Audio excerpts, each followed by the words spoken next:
Hello students, આજના લેક્ચરમાં આપણે વાત કરીશું પ્રેરકત્વ. ગૂંચળાનું પ્રેરકત્વ. ગૂંચળાને આપણે ઇંગ્લિશમાં કહીએ છીએ ઇન્ડક્ટર અને પ્રેરકત્વને ઇંગ્લિશમાં કહીએ છીએ ઇન્ડક્ટન્સ. આથી ગૂંચળાનું પ્રેરકત્વ એટલે અંગ્રેજીમાં આપણે કહી શકીએ ઇન્ડક્ટન્સ ઓફ ઇન્ડક્ટર. તો પ્રેરકત્વ શું છે તે આપણે જોઈએ. તો નજીક રાખેલા બે ગૂંચળાઓ પૈકી કોઈ એક ગૂંચળા સાથે સંકળાયેલ ચુંબકીય ફ્લક્સમાં ફેરફાર કરીને અથવા કોઈ એક જ ગૂંચળા સાથે સંકળાયેલ ચુંબકીય ફ્લક્સમાં ફેરફાર કરીને વિદ્યુત પ્રવાહ પ્રેરિત કરી શકાય છે. આ તમને એવું કહેવા માંગે છે કે કોઈ એક ગૂંચળાને લીધે બીજા ગૂંચળા સાથે સંકળાયેલ ચુંબકીય ફ્લક્સમાં ફેરફાર કરીને અથવા કોઈ એક જ ગૂંચળા સાથે સંકળાયેલ ચુંબકીય ફ્લક્સમાં ફેરફાર કરીને આપણે વિદ્યુત પ્રવાહ પ્રેરિત કરી શકીએ છીએ. અને આ બંને કિસ્સામાં પ્રેરિત થતો પ્રવાહ એ ગૂંચળા સાથે સંકળાયેલ ચુંબકીય ફ્લક્સના સમપ્રમાણમાં હોય છે. તો આ ક્વેશ્ચન પૂછી શકાય તમને કે ગૂંચળામાં પ્રેરિત થતો પ્રવાહ કોના સમપ્રમાણમાં હોય? તો ગૂંચળામાં પ્રેરિત થતો પ્રવાહ એ ગૂંચળા સાથે સંકળાયેલ ચુંબકીય ફ્લક્સના સમપ્રમાણમાં હોય છે. હવે જો ગૂંચળાનો આકાર સમય સાથે બદલાતો ન હોય તો આપણે આનું ટીની સાપેક્ષે વિકલન કરીએ તો ડી ફાઈ બાય ડીટી ચલે છે ડીઆઈ બાય ડીટી. આપણે ફાઈ બી સંકેતનો ઉપયોગ એટલા માટે કરીએ છીએ કે આ ચુંબકીય ફ્લક્સ છે એવું આપણને ખબર પડે. બી ના લખો તો પણ ચાલે. જો ગૂંચળાનો આકાર સમય સાથે બદલાતો ન હોય તો D phi B by DT ચલે છે ડીઆઈ બાય ડીટી. હવે જો ગૂંચળું એન આંટાવાળું હોય અને દરેક આંટા સાથે સંકળાયેલ ફ્લક્સ ફાઈ સમાન હોય તો કુલ ફ્લક્સ કેટલું થાય? જો ગૂંચળું એન આંટાવાળું હોય દરેક આંટા સાથે સંકળાયેલ ફ્લક્સ સમાન હોય તો ગૂંચળાનું કુલ ફ્લક્સ એન ફાઈ બી થશે. તો એન આંટાવાળા ગૂંચળા માટે આપણે શું લખી શકીએ? એન આંટાવાળા ગૂંચળા માટે આપણે લખી શકીએ એન ફાઈ બી ચલે છે આઈ અને એક આંટાવાળા ગૂંચળા માટે લખી શકીએ ફાઈ બી ચલે છે આઈ. તો આ જે સમીકરણ આપણને મળ્યું એન ફાઈ બી ચલે છે આઈ, તો અહીંયા જે સમપ્રમાણતા અચળાંક આપણે લઈશું એ સમપ્રમાણતા અચળાંકને જ ગૂંચળાનું પ્રેરકત્વ એટલે કે ઇન્ડક્ટન્સ ઓફ ઇન્ડક્ટર કહે છે. સમજો, આ સમીકરણની અંદર આપણે જે પણ સમપ્રમાણતા અચળાંક લઈશું એ સમપ્રમાણતા અચળાંકને જ આપણે ગૂંચળાનું પ્રેરકત્વ કહીએ છીએ. સિમ્પલ ડેફિનેશન આપી હોય તો પ્રેરકત્વ એટલે એકમ પ્રવાહ દીઠ સંકળાયેલ ફ્લક્સ. ધારો કે તમે સમપ્રમાણતા અચળાંક કે લઈ લો તો કે ઇઝ ઇક્વલ ટુ 5 બાય આઈ એટલે કે એકમ પ્રવાહ દીઠ સંકળાયેલ ફ્લક્સ એટલે આપણે એને કહી શકીએ પ્રેરકત્વ. પ્રેરકત્વ એ કેવી રાશિ છે? તો પ્રેરકત્વ એ અદિશ રાશિ છે. પ્રેરકત્વ શેના પર આધાર રાખે છે?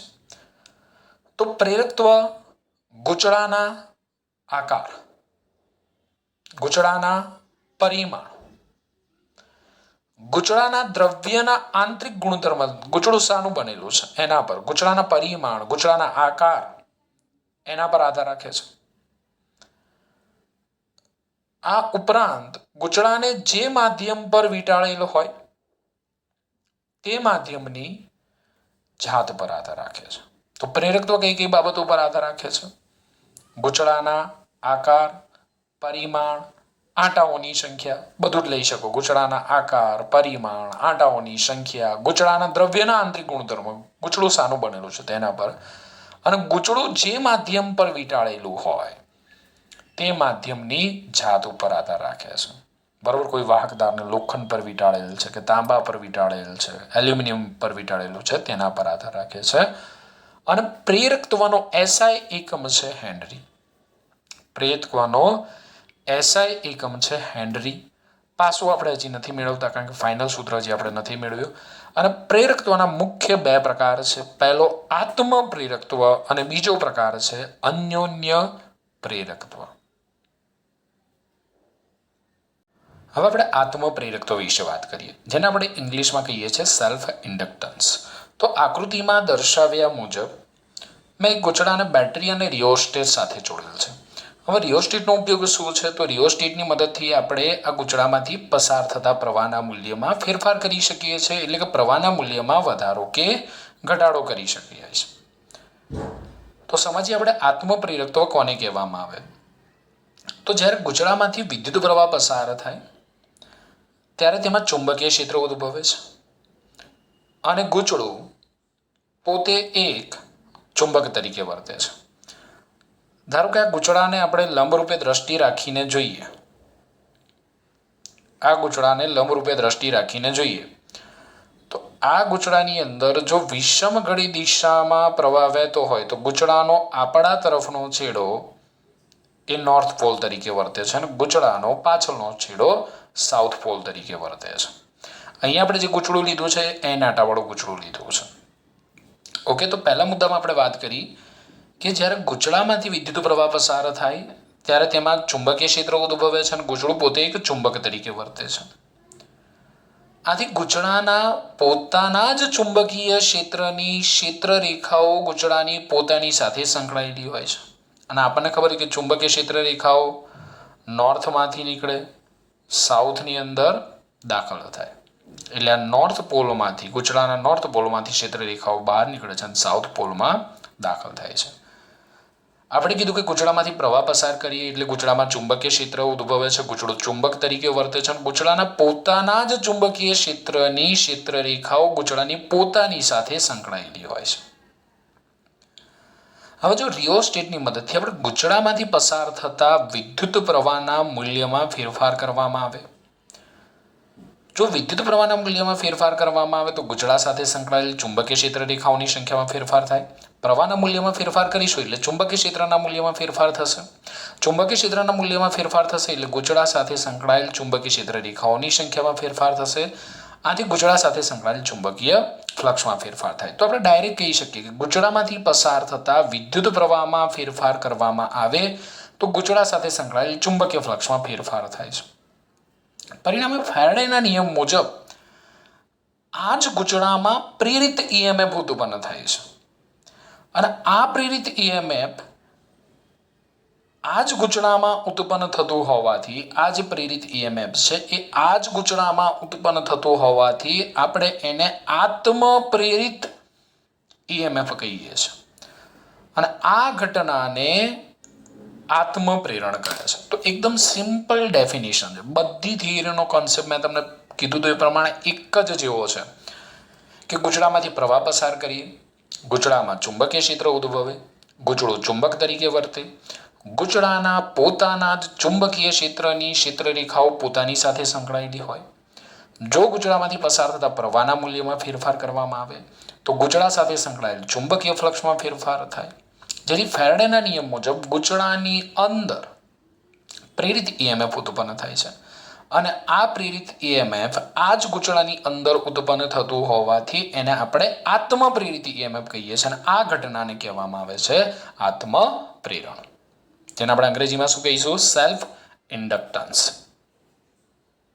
હવે આપણે આત્મપ્રેરકત્વનું સૂત્ર મેળવીએ. જો ગુચડામાં આંટાઓની સંખ્યા n હોય અને દરેક આંટા સાથે સંકળાયેલ ફ્લક્સ 5 હોય તો ગુચડા સાથે સંકળાયેલ ફ્લક્સ N5 થશે.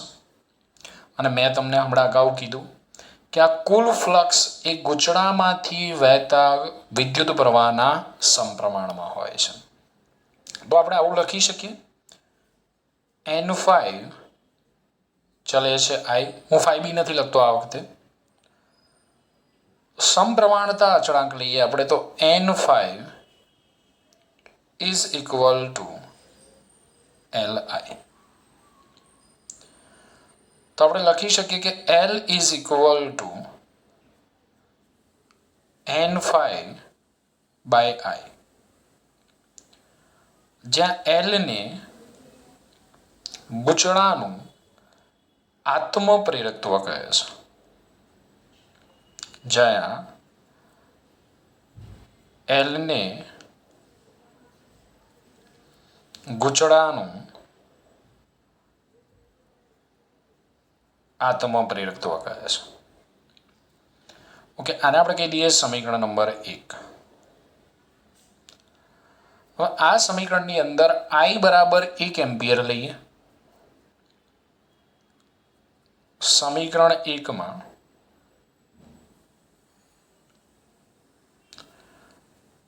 I બરાબર જો આપણે 1 એમ્પિયર લઈએ તો L બરાબર શું મળશે? N∅. તો આના પરથી આપણે આત્મ પ્રેરિતોની વ્યાખ્યા કઈ રીતે આપી શકીએ? તો ધ્યાન આપજો, એકદમ સિમ્પલ છે કે ગુચડામાં એક એકમ વિદ્યુત પ્રવાહ પસાર કરતા ગુચડા સાથે સંકળાયેલ ચુંબકીય ફ્લક્સને ગુચડામાં એક એકમ વિદ્યુત પ્રવાહ પસાર કરતા ગુચડા સાથે સંકળાયેલા ચુંબકીય ફ્લક્સને ગુચડાનું આત્મ પ્રેરકત્વ કહે છે. અથવા એકદમ સિમ્પલ ડેફિનેશન કે ગુચડામાં એકમ વિદ્યુત પ્રવાહ દીઠ ગુચડા સાથે સંકળાયેલ ચુંબકીય ફ્લક્સને ગુચડાનું આત્મ પ્રેરકત્વ કહે છે.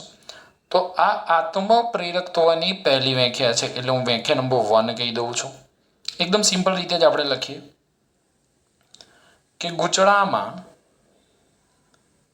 એકમ પ્રવાહ દીઠ, આ નીચે છે ને બે છેદમાં, બરાબર, એટલે હું આ રીતે લખું છું કે ગુચડામાં એકમ પ્રવાહ દીઠ ગુચડા સાથે સંકળાયેલા ચુંબકીય ફ્લક્સને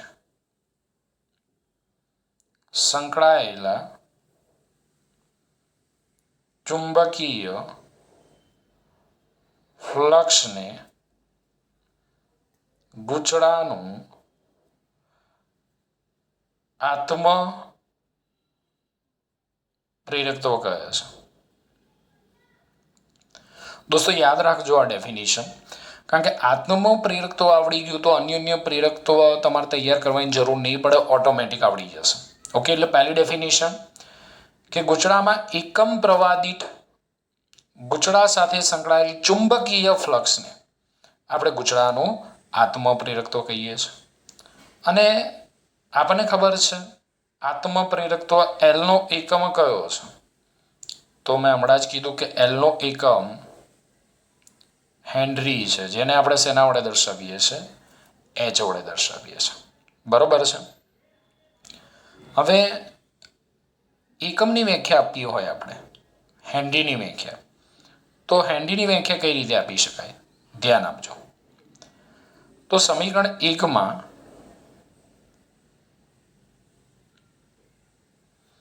વિદ્યુત પ્રવાહ છે ને, I બરાબર આપણે 1 એમ્પિયર લઈએ. ચુંબકીય ફ્લક્સ, કુલ ચુંબકીય ફ્લક્સ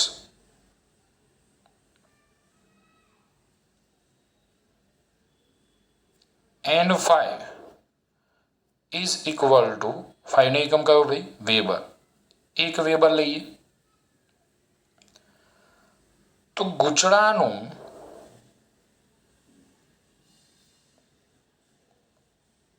આત્મ પ્રેરકત્વ L is equal two 1 henry છે તેમ કહેવાય.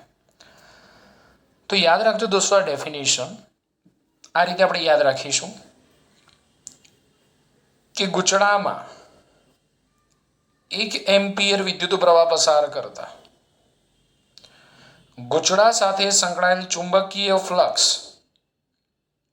1 વેબર હોય તો ગુચડાનું આત્મ પ્રેરકત્વ 1 હેનરી છે તેમ કહેવાય. તો આપણે 1 હેનરી બરાબર આવું લખવું હોય તો લખી શકાય 1 વેબર પર એમ્પિયર. સૂત્ર ઉપરથી એલનો એકમ હેનરી, ∅ નો એકમ વેબર, વિદ્યુત પ્રવાહનો એકમ એમ્પિયર. તો એકદમ સિમ્પલ ડેફિનેશન છે કે ગુચડામાંથી 1 એમ્પિયર વિદ્યુત પ્રવાહ, આ જે ગુચડું છે એ ગુચડામાંથી 1 એમ્પિયર વિદ્યુત પ્રવાહ પસાર કરતા ગુચડા સાથે સંકળાયેલું ફ્લક્સ 1 વેબર હોય તો ગુચડાનું આત્મ પ્રેરકત્વ 1 હેનરી છે તેમ કહેવાય. ચલો લખી નાખો ડેફિનેશન, ત્યાં સુધી તમે યાદ કરી લો. હેનરીની વ્યાખ્યા આ પણ વ્યાખ્યા નંબર 1. તો ગૂંચળામાંથી 1 એમ્પિયર વિદ્યુત પ્રવાહ પસાર કરતા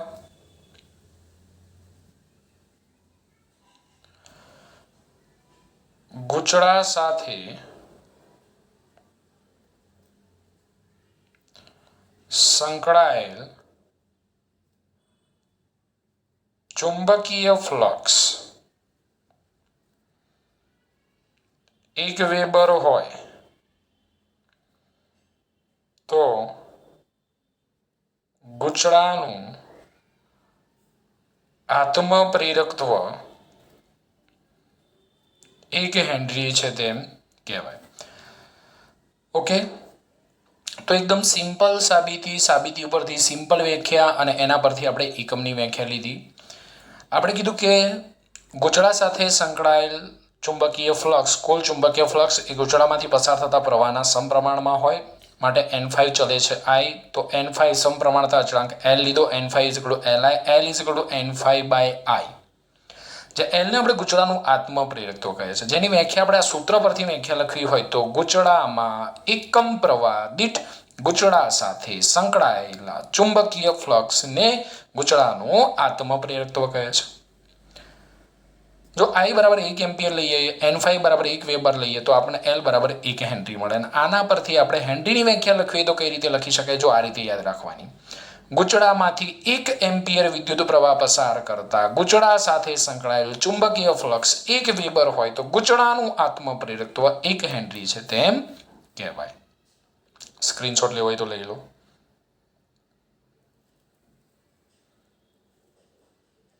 ફર્સ્ટ, સેકન્ડ. આપણે આત્મપ્રેરકત્વનું એક સૂત્ર મેળવ્યું, L n5/I. આ સમીકરણ આપણે આ રીતે લખી શકીએ, n5 Li. ચલો, આ સમીકરણની બંને બાજુ t ની સાપેક્ષે વિકલન કરતા સમીકરણની બંને બાજુ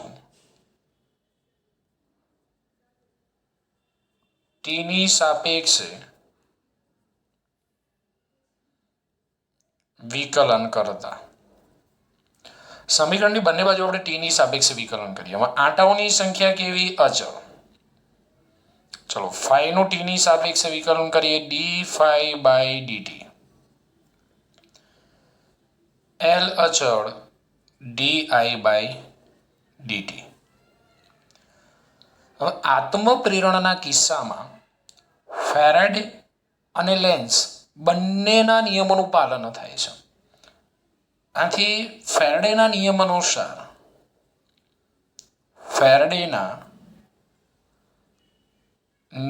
અનુસાર આત્મપ્રેરિત EMF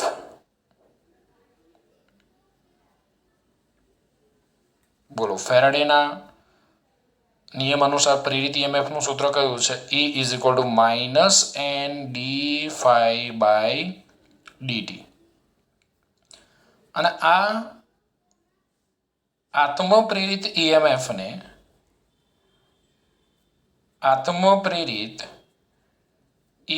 ને બેક EMF તરીકે પણ ઓળખવામાં આવે છે. તો અહીંયા n-d∅/dt છે, એની જગ્યાએ હું શું લખી શકું? -E. તો આ સમીકરણ મળશે આપણને -E = L di/dt. તો આને આપણે આમ રીતે લખી શકીએ, E = -L di/dt. તો જ્યારે કોઈ ગૂંચળામાંથી પ્રવાહ પસાર કરવામાં આવે, કોઈ ગૂંચળું હોય ને એ ગૂંચળામાંથી પ્રવાહ પસાર કરવામાં આવે તો ગૂંચળાના બે છેડા વચ્ચે પ્રેરિત થતા EMF નું સૂત્ર આપણે લખી શકીએ, E = -L di/dt. જ્યાં આપણે L ને ગૂંચળાનું આત્મપ્રેરકત્વ કહીએ છીએ. L ને આપણે શું કહીએ છીએ? ગૂંચળાનું આત્મપ્રેરકત્વ કહે છે. ઓકે, હવે આ સૂત્ર ઉપરથી આપણે એલને કરતા બનાવીએ તો એલને કરતા બનાવવું અહીંયા આવી જઈએ એલને કરતા બનાવીએ તો એલ ઇઝ ઇક્વલ ટુ થશે ઈ બાય ડીઆઈ બાય ડીટી ઋણ નિશાની તમને ખબર જ છે શું સૂચવે છે લેન્સના નિયમની હાજરી સૂચવે છે હું એને અવગણી દઉં છું મારે વ્યાખ્યા સમજાવી છે એટલા માટે બરાબર છે જ્યાં ઈ શું છે પ્રેરિત ઈએમએફ અને ડીઆઈ બાય ડીટી શું છે વિદ્યુત પ્રવાહના ફેરફારનો દર છે ઈ પ્રેરિત ઈએમએફ અને ડીઆઈ બાય ડીટી એ વિદ્યુત પ્રવાહના ફેરફારનો દર છે ઓકે હવે સમજો આના પરથી આપણે વ્યાખ્યા લખીએ ચલો વ્યાખ્યા નંબર 2 હવે સૂત્રો પરથી જ આપણે વ્યાખ્યા બનાવવાની છે કઈ રીતે તો ગૂંચળામાં વિદ્યુત પ્રવાહના ફેરફારના એકમ દર દીઠ છેદમાં છે ને ભાઈ ગૂંચળામાં વિદ્યુત પ્રવાહના ફેરફારના એકમ દર દીઠ ઉત્પન્ન થતા પ્રેરિત ઈએમએફને ગૂંચળાનું અથવા પરિપથનું આત્મપ્રેરકત્વ કહે છે એકદમ સિમ્પલ ડેફિનેશન દોસ્તો ફરી કહું છો કે આ ડેફિનેશન યાદ રાખજો તો અન્યોન્ય પ્રેરકત્વમાં તમારે કશું યાદ નહીં રાખવું પડે તો ગૂંચળામાં કે કોઈ બંધ પરિપથમાં ગૂંચળામાં વિદ્યુત પ્રવાહના ફેરફારના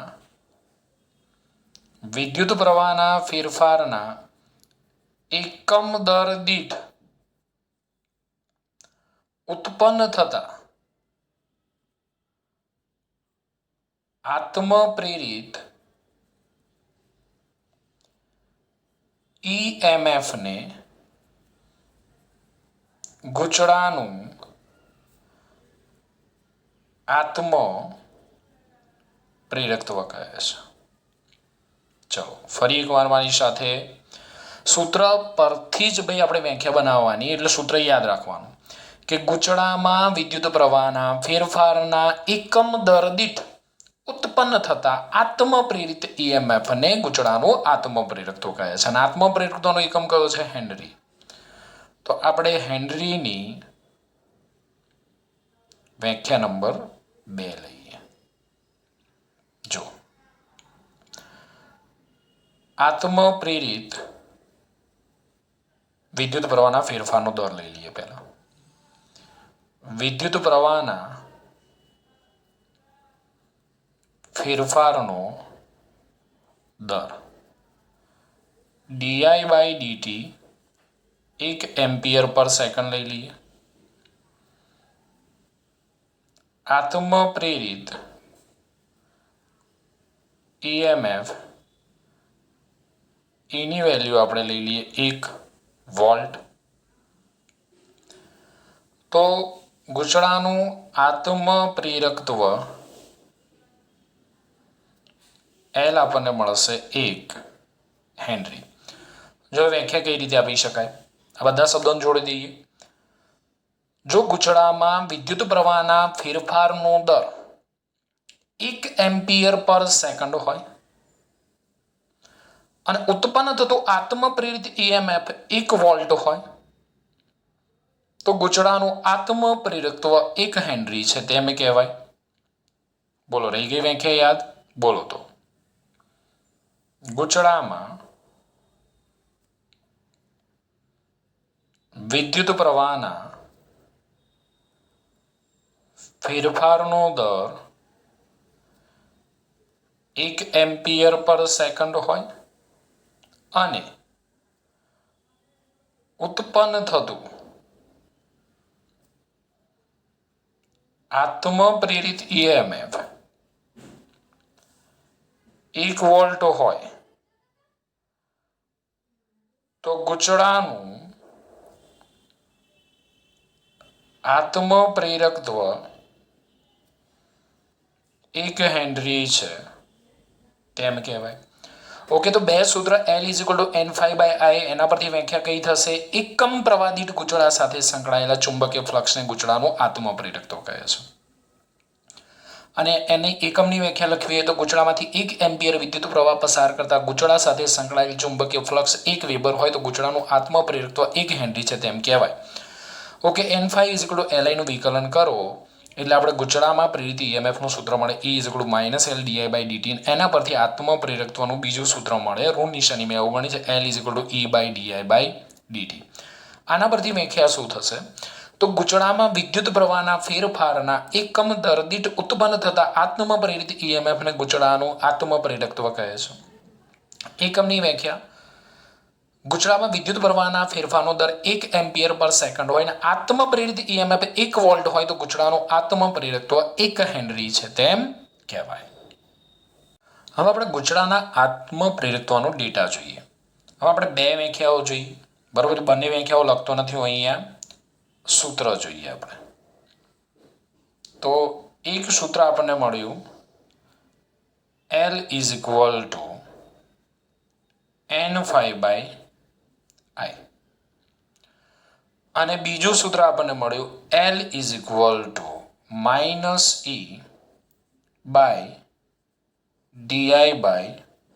-E/di/dt. હવે આના પરથી આપણે એકમ લખીએ તો એકમ શું થશે? વ્યાખ્યાઓ તમને યાદ જ છે, હું રિપીટ નથી કરતો. તો SI એકમ છે હેનરી, H એટલે હેનરી, 5 નો એકમ વેબર, વિદ્યુત પ્રવાહનો એકમ એમ્પિયર. આ ડીટી ને ઉપર લઈ જઈએ તો EDT, અને આપણે આ રીતે પણ લખી શકીએ -EDT/di. તો EMF નો એકમ કયો? તો EMF નો એકમ થશે વોલ્ટ, સમયનો એકમ સેકન્ડ, વિદ્યુત પ્રવાહનો એકમ થાય એમ્પિયર. ઓકે, વોલ્ટ પર એમ્પિયર એટલે આપણને ખબર ઓમ સેકન્ડ, વેબર એટલે આપણને ખબર ટેસ્લા મીટર સ્ક્વેર પર એમ્પિયર. બીજા ઘણા બધા એકમો બને, બેઠા બેઠા તમારે બનાવવાના. પારિમાણિક સૂત્ર શું થશે? જાતે બનાવી લો, જે એકમ પરથી બનાવવું હોય એ. ટેસ્લા મીટર સ્ક્વેર પર એમ્પિયર, વોલ્ટ સેકન્ડ પર એમ્પિયર. ઓકે, બનાવી દો. ઓકે, બનાવી દઉં. ચલો, વોલ્ટ સેકન્ડ પર એમ્પિયર. વોલ્ટનો નંબર બોલો, 12 - 31 M1 L2 T - 3 A - 1 second એટલે T1 અને બાય એમ્પિયર એટલે A1. બોલો ફાઇનલી શું આવશે? T - 3 T1, M1 એમના ML2 એમના ML, T - 3 T1, T - 2 A1 ઉપર જશે, A - 2 12 - 22. આ કેવી રાશિ છે? તો આ અદિશ રાશિ છે. ગૂંચળાનું આત્મપ્રેરકત્વ કઈ કઈ બાબતો પર આધાર રાખે છે? તો ગૂંચળાનું આત્મપ્રેરકત્વ, ફર્સ્ટ,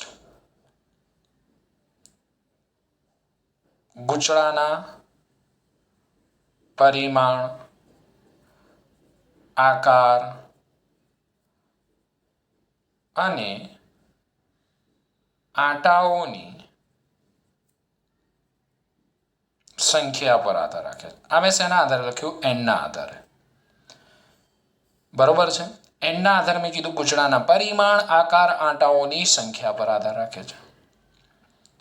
સેકન્ડ, ગૂંચળા સાથે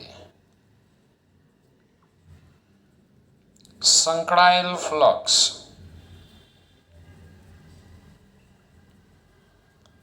જે માધ્યમમાં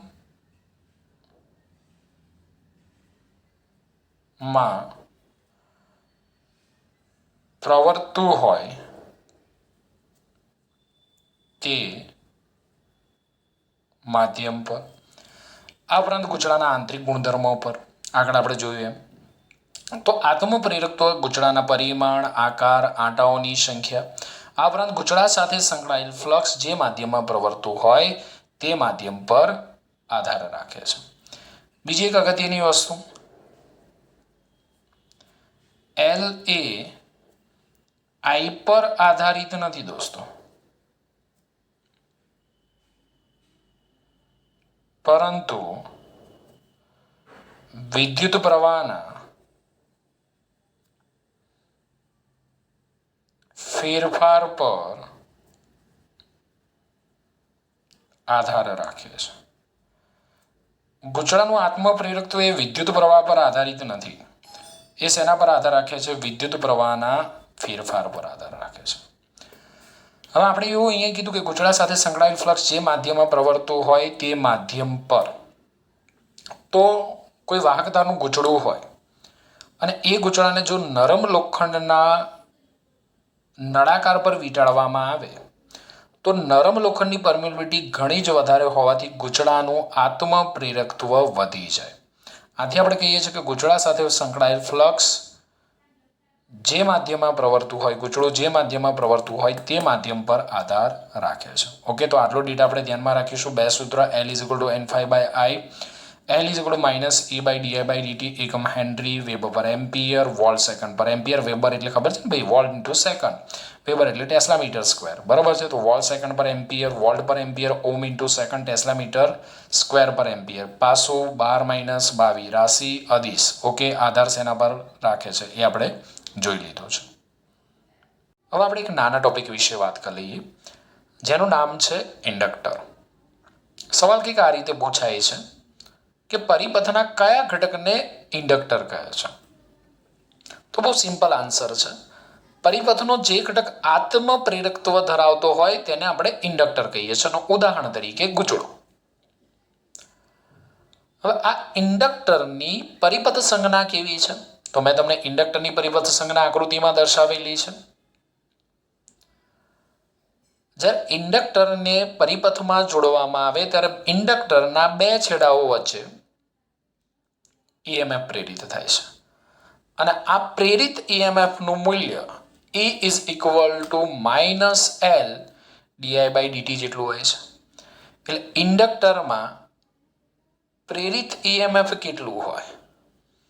તો ઇન્ડક્ટરમાં પ્રેરિત થતા EMFનું મૂલ્ય E = -L di/dt જેટલું હોય છે. હવે આ ઇન્ડક્ટરમાં EMF ક્યારે પ્રેરિત થાય? તો જ્યારે ઇન્ડક્ટરમાંથી પ્રવાહ પસાર થાય. પ્રવાહ ક્યારે પસાર થાય? જ્યારે ઇન્ડક્ટરને આપણે બેટરી સાથે જોડેલું હોય. તો જ્યારે ઇન્ડક્ટરમાંથી પ્રવાહ પસાર થાય ત્યારે ઇન્ડક્ટર એટલે કે ગૂંચળામાં ચુંબકીય ક્ષેત્ર ઉત્પન્ન થાય છે. તે ચુંબક તરીકે વર્તે છે અને પોતાના જ ચુંબકીય ક્ષેત્રની ક્ષેત્ર રેખાઓ ઇન્ડક્ટર ગૂંચળાની પોતાની સાથે સંકળાયેલી હોય છે. હવે જો ઇન્ડક્ટર કે ગૂંચળામાંથી પસાર થતા પ્રવાહના મૂલ્યમાં ફેરફાર કરવામાં આવે તો ઇન્ડક્ટરના બે છેડા વચ્ચે, ગૂંચળાના બે છેડા વચ્ચે EMF પ્રેરિત થાય છે, જેને આપણે આત્મપ્રેરિત EMF પણ કહીએ છીએ, જેનું સૂત્ર E = -L di/dt. તો ઇન્ડક્ટરની પરિપથ સંજ્ઞા કંઈક આવી થશે. ઇન્ડક્ટરમાં પ્રેરિત EMFનું સૂત્ર E = -L di/dt. હવે ઇન્ડક્ટરનું કાર્ય શું છે એ આપણે સમજીએ. આપણને ખબર છે કે કેપેસિટર એ વિદ્યુત ભારનો સંગ્રહ કરે છે. કેપેસિટરનું કાર્ય શું છે? વિદ્યુત ભારનો સંગ્રહ કરવાનું. અવરોધનું કાર્ય શું છે? વિદ્યુત પ્રવાહનો વિરોધ કરવાનો. તો ભાઈ ઇન્ડક્ટરનું કાર્ય શું થાય? તો આપણને ખબર છે કે જે પરિપથમાં ઇન્ડક્ટર હોય તે પરિપથમાં ઇન્ડક્ટરને કારણે EMF પ્રેરિત થાય છે. આ પ્રેરિત EMF, ઇન્ડક્ટરમાં પ્રેરિત EMF એ પરિપથને લાગુ પડેલા EMFનો વિરોધ કરે છે. ઇન્ડક્ટરની અંદર જે EMF પ્રેરિત થાય છે એ કોને કારણે પ્રેરિત થાય છે? બેટરીને કારણે પ્રેરિત થાય છે. તો આ પ્રેરિત EMF બેટરીના EMFનો વિરોધ કરે છે. લેન્ઝના નિયમ અનુસાર આ ચેપ્ટરની કોઈ પણ થિયરીમાં લેન્ઝનો નિયમ તો આવશે જ. ટૂંકમાં તે પરિપથમાં ઇન્ડક્ટિવ અવરોધ ઉત્પન્ન કરે છે. પરિપથની અંદર ઇન્ડક્ટિવ અવરોધ ઉત્પન્ન કરે છે. આ ઉપરાંત પરિપથમાં રહેલો ઇન્ડક્ટર એ તેમાંથી પસાર થતા વિદ્યુત પ્રવાહના ફેરફારનો પણ વિરોધ કરે છે. ઇન્ડક્ટર એ તેમાંથી પસાર થતા વિદ્યુત પ્રવાહનો પણ વિરોધ કરે છે. તો આ છે ઇન્ડક્ટરનું કાર્ય. આપણે આ યાદ રાખીશું, બંને યાદ રાખીશું. કે ઇન્ડક્ટર પરિપથને લાગુ પાડેલા અથવા ઇન્ડક્ટરમાં ઉત્પન્ન થતું ઈએમએફ એ પરિપથમાં લગાડેલા ઈએમએફનો વિરોધ કરે છે. બીજું, ઇન્ડક્ટર તેમાંથી પસાર થતા વિદ્યુત પ્રવાહનો વિરોધ કરે છે. ઇન્ડક્ટર જ્યારે પરિપથમાં હોય ત્યારે તેના જે છેડા મારફતે પ્રવાહ ઇન્ડક્ટરમાં દાખલ થતો હોય એ પ્રવાહને પોઝિટિવ એ છેડાને પોઝિટિવ લેવામાં આવે છે અને જે છેડા મારફતે પ્રવાહ ઇન્ડક્ટરમાંથી બહાર આવતો હોય એ છેડાને નેગેટિવ લેવામાં આવે છે. સમજો, ઇન્ડક્ટર જ્યારે પરિપથમાં જોડેલો હોય ત્યારે જે છેડા મારફતે પ્રવાહ ઇન્ડક્ટરમાં દાખલ થતો હોય એ છેડાને ધન અને જે છેડા મારફતે પ્રવાહ બહાર આવતો હોય એ છેડાને ઋણ ગણવામાં આવે છે. જો ઇન્ડક્ટરમાં પ્રવાહ વધતો હોય, ઇન્ડક્ટરની અંદર પ્રવાહ વધતો હોય તો પ્રેરિત ઈએમએફની દિશા પ્રવાહની વિરુદ્ધ દિશામાં હોય અને પ્રવાહ ઘટતો હોય તો પ્રેરિત ઈએમએફની દિશા પ્રવાહની દિશામાં હોય છે. પ્રવાહ વધે તો પ્રેરિત ઈએમએફની દિશા પ્રવાહની વિરુદ્ધ દિશામાં, પ્રવાહ ઘટે તો પ્રેરિત ઈએમએફની દિશા પ્રવાહની દિશામાં હોય છે. ચલો, આને સમજવા માટે આપણે એક ઉદાહરણ લઈએ. તો આકૃતિમાં દર્શાવેલું નેટવર્ક એ કોઈ એક પરિપથનો એક ભાગ છે.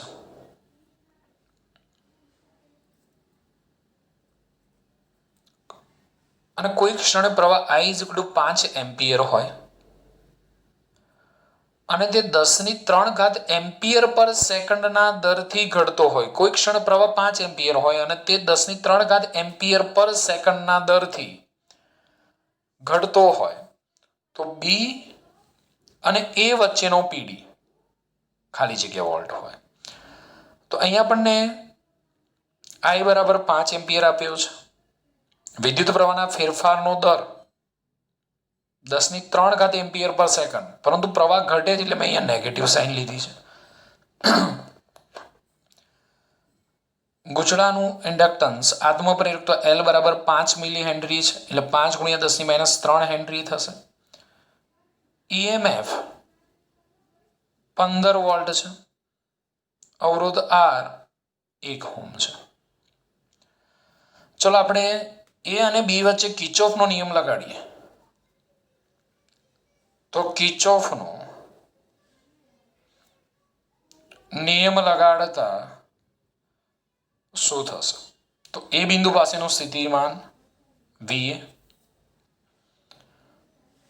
I × R, આને આપણે R કહી દઈએ તો -IR, બેટરીના નેગેટિવમાંથી પોઝિટિવમાં પ્લસ E, ઇન્ડક્ટર L ના બે છેડા વચ્ચે પ્રેરિત થતું EMF -L di/dt = VB. હવે કિંમતો મૂકીએ. VA I કેટલા?